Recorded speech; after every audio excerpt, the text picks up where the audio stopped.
എല്ലാവർക്കും നമസ്കാരം. ഇൻഷുർ ഫസ്റ്റിൻ്റെ മറ്റൊരു വീഡിയോയിലേക്ക് സ്വാഗതം.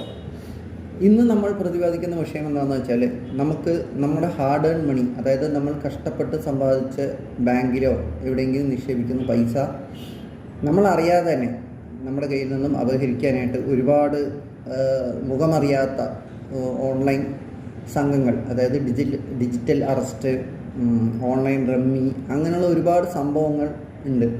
നമ്മുടെ ഈ മൊബൈലിലൂടെയും അല്ലെങ്കിൽ നമ്മുടെ കമ്പ്യൂട്ടറിലൂടെയും നമ്മൾ യൂസ് ചെയ്യുമ്പോഴോ നമ്മളറിയാതെയോ അവർക്ക് നമ്മുടെ ഡാറ്റ എങ്ങനെയെങ്കിലും കിട്ടുകയും അവർ നമ്മളെ വിളിക്കുകയും ചെയ്യുന്നു.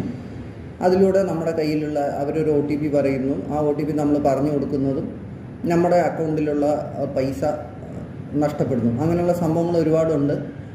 പലരും ബാങ്ക് ട്രാൻസ്ഫർ ചെയ്യാൻ പോയിട്ട് ആ സമയത്ത് ബാങ്കുകാർ അലർട്ടായിട്ട് ആ പൈസ, കഴിഞ്ഞ ആഴ്ച ഒരു ന്യൂസ് ഉണ്ടായിരുന്നു, ബാങ്കുകാർ അലർട്ടായത് കൊണ്ട് മാത്രം ഒരു വീട്ടമ്മയുടെ പൈസ നഷ്ടപ്പെടാതെ തിരിച്ചു കിട്ടി എന്ന് പറഞ്ഞൊരു ന്യൂസ് ഉണ്ടായിരുന്നു. അപ്പോൾ ഇങ്ങനെ വരുന്ന സമയത്ത് നമുക്ക് അറിയില്ല എന്താണ് നമ്മുടെ ചുറ്റും സംഭവിക്കുന്നത് എന്നുള്ളത്.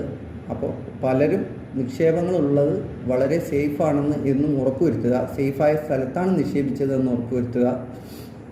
അതുപോലെ നമ്മുടെ ചുറ്റും നടക്കുന്ന കാര്യങ്ങളെപ്പറ്റി നമ്മൾ അലർട്ടായിരിക്കുക, ബോധവാന്മാരായിരിക്കുക എന്നുള്ളതാണ് പ്രധാനം. കാരണം നമ്മുടെ കയ്യിലുള്ള പൈസ അത് 1 രൂപയാണെങ്കിലും നമ്മൾ കഷ്ടപ്പെട്ട് സമ്പാദിച്ചതാണ്. അത് നമ്മുടെ അറിവില്ലാതെ ഒരാൾക്ക് കൊടുക്കാതിരിക്കാൻ ശ്രദ്ധിക്കുക. Okay, thank you.